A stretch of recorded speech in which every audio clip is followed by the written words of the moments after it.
ኢየሱስ የተወለደው የት ነው? ኢየሩሳሌም ነው? ቤተልሔም፣ ናዝሬት ወይስ ቃና?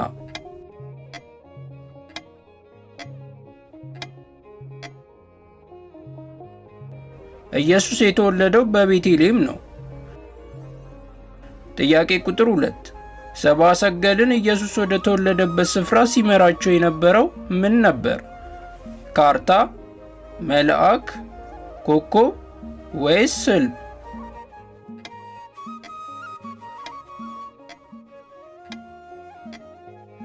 መልሱ ኮከብ የሚለው ነው።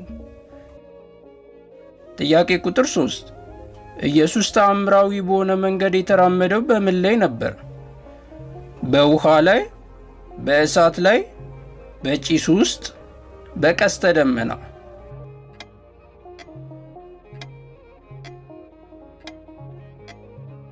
ኢየሱስ የተራመደው በውሃ ላይ ነበር። ጥያቄ ቁጥር 4 ኢየሱስ የመረጣቸው ሐዋርያት ስንት ናቸው? 8፣ 10፣ 12 ወይስ 14?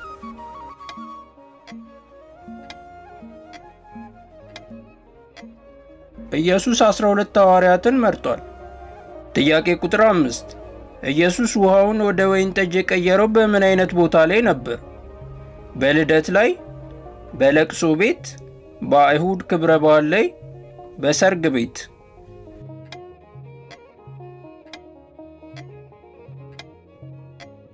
በሰርግ ቤት ነው ብላችሁ ከመለሳችሁ ትክክል ናችሁ።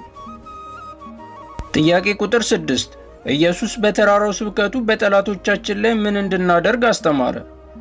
እንድንገላቸው፣ በትክክለኛው መንገድ እንድንዋጋቸው፣ ችላ እንድንላቸው ወይስ እንድንወዳቸው?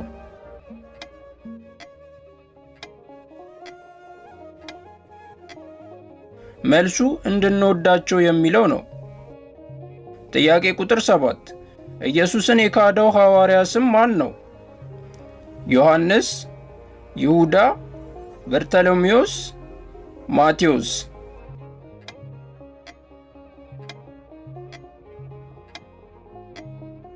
ኢየሱስን የካደው ይሁዳ ነበር።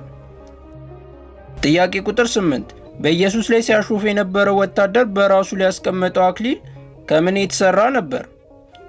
ከእሾህ፣ ከአበባ፣ ከወርቅ ወይስ ከብር?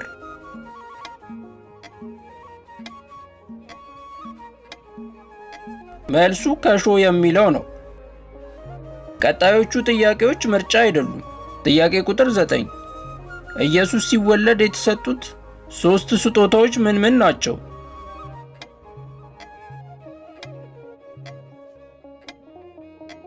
ወርቅ፣ ዕጣንና ከርቤ ነበር። ጥያቄ ቁጥር 10 ሰይጣን ኢየሱስን የፈተነው 3 ፈተናዎች ምን ምን ነበሩ?